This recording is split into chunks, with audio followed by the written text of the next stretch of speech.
Pada tahun 1293, Kerajaan Majapahit baru saja berdiri dengan Raden Wijaya sebagai rajanya. Dalam perjuangan itu, Ronggolawe, seorang kesatria dari Tuban, dikenal sebagai salah satu pendukung paling setia. Tubuhnya tegap dengan wajah khas Jawa Timur, rahang tegas, dan mata penuh keberanian.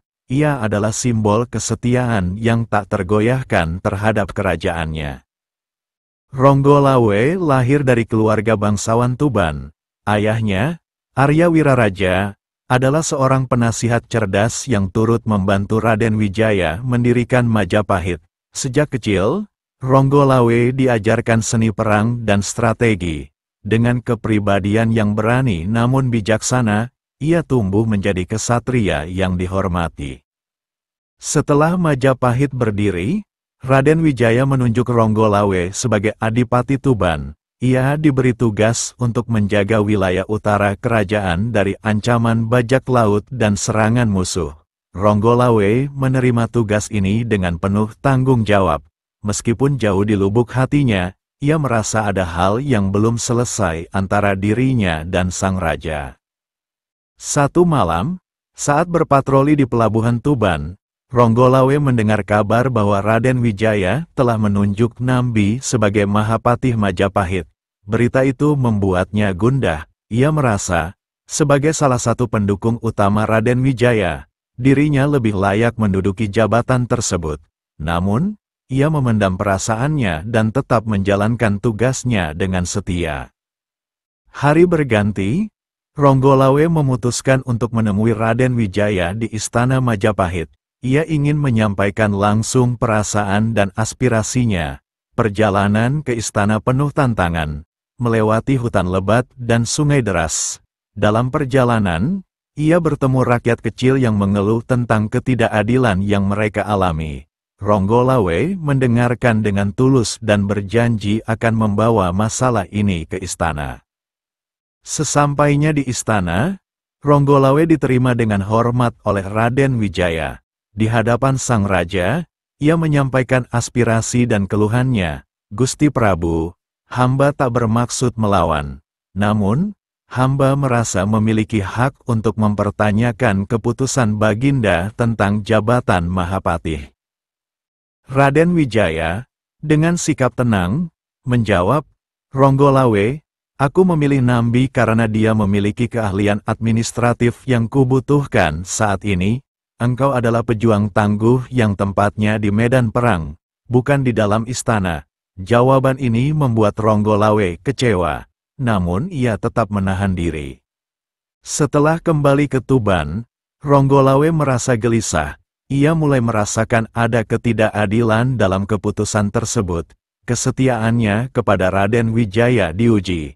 Ia berdiskusi dengan para pengikutnya dan beberapa orang bangsawan yang juga merasa tidak puas dengan pemerintahan Majapahit. Namun, Ronggolawe bukan orang yang mudah bertindak gegabah. Ia memutuskan untuk memeriksa lebih dalam keadaan kerajaan dan mencari dukungan moral dari rakyatnya. Selama beberapa bulan, ia melakukan perjalanan keliling Tuban untuk mendengarkan keluhan rakyat dan memastikan bahwa keputusannya tidak akan merugikan mereka.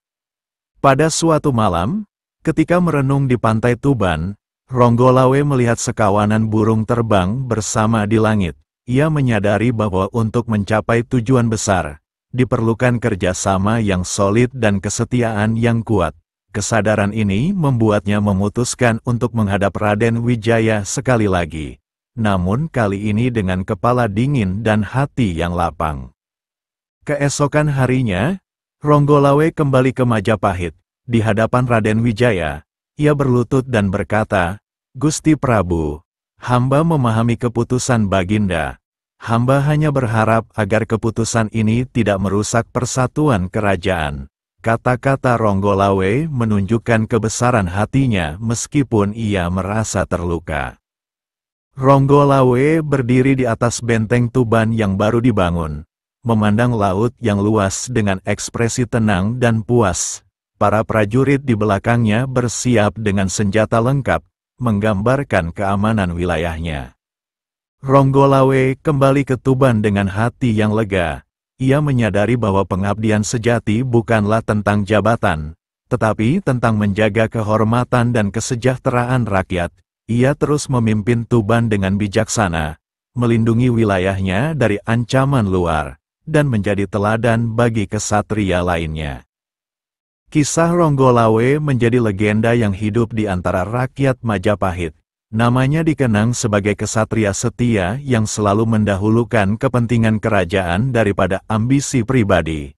Bahkan hingga hari ini, kisahnya tetap menjadi pelajaran tentang kesetiaan, kebesaran hati, dan pengabdian tanpa syarat.